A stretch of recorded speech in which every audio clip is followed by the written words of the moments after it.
Do I speak my truth or do I filter how I feel? Welcome back to Liddy Reacts. So today I'm going to be reacting to OuterBanks. Before I start this video, I'm just going to say that I am recording videos a lot faster than I'm editing, so I don't know when this video is going to be up, but we will see. So yeah, let's just get straight into this video. Let's go. It's such a personal thing, taking care of your body, and I'm still on a journey of finding out what works best for my body. Hi, my name is Madelyn, and this is my Women's Health Body Scan. Oh wow. I don't know if I have a particular favorite part about my body, because I think, I think self-love is a constant journey, but I will say that I'm grateful to my body for getting me through everything that I go through. Oh my gosh.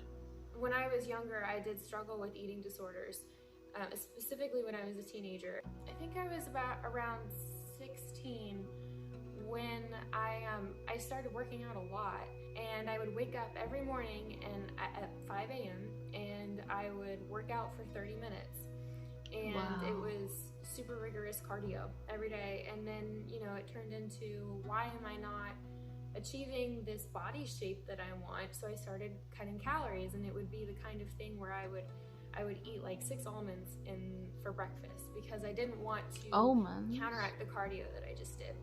And then it turned into, not feeding myself protein and not feeding my body what it needed when I was working out so much. On top of that, I was dancing. On top of that, I was weightlifting, and I was, I worked out multiple times in the day. All I knew is I wasn't achieving a particular body image, and so I was angry, and I was harming myself in the process and starving myself in the process of trying to achieve that. And that's an awful place to be, especially as a teenager, when you're idolizing a certain body type and you can't achieve it. And it's not because there's nothing wrong with you, it's just that you're not built that way, and that's okay, and that's perfectly fine. My mom was a wonderful help in that. She'd stand there in the mirror with me, and we would list out things that I liked about my body. And it was sweet. One of those things that after that repetition, those things became solidified in my mind. I like my curves.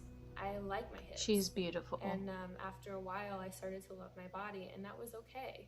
And I became so much happier. Oh, at least she's happy.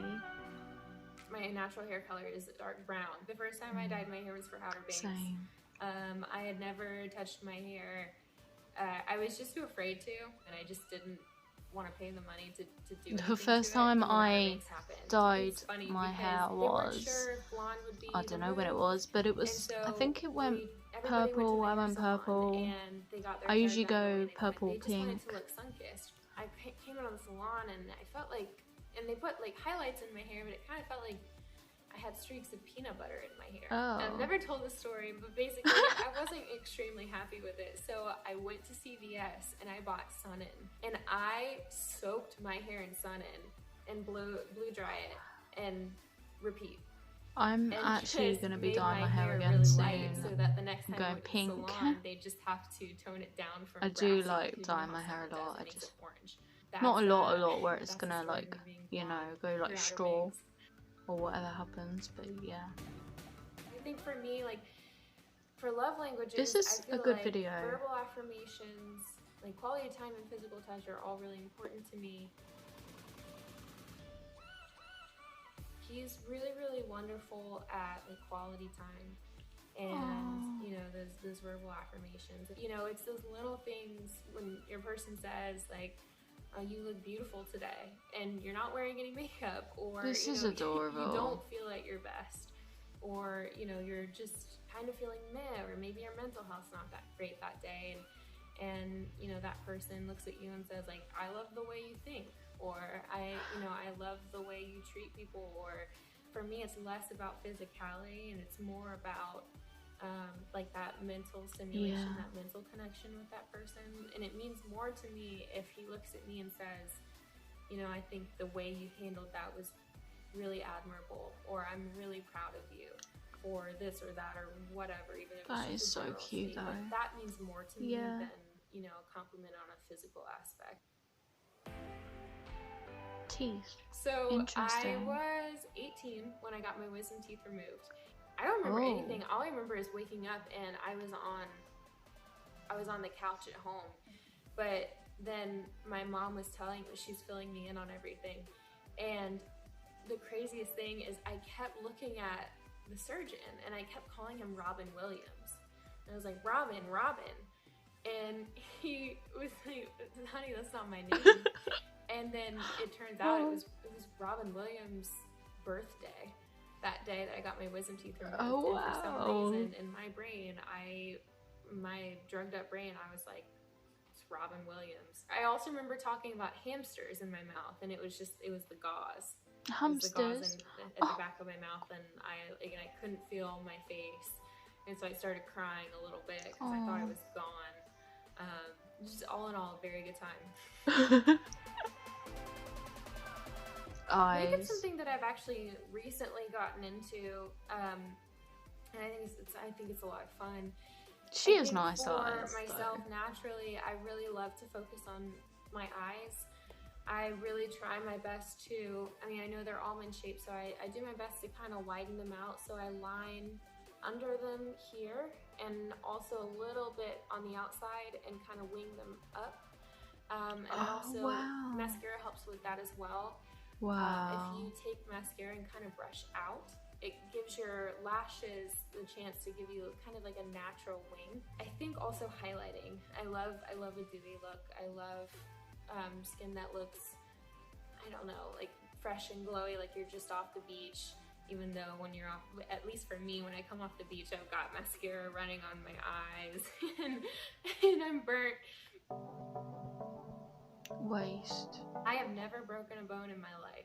I do have an interesting story. So, this past December for I've never my broken a bone, 22nd actually. birthday, some of the cast, we went to Mammoth for a weekend trip to the mountains, and I was wow. I want to snowboard for the first time. I've never gone snowboarding. I grew up skiing, but I stopped that when I was, I don't know, like 10.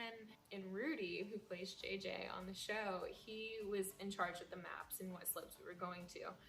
And he didn't get you lost, did he? We were blindly trusting him.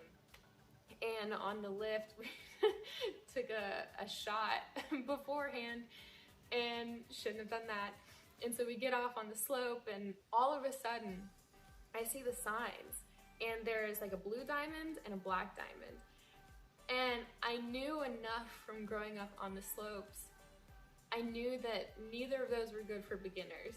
And so I immediately looked at him, and I was like, Rudy, what? Is there a lift down? Like, can I go down? I want to go to the little green circle slope.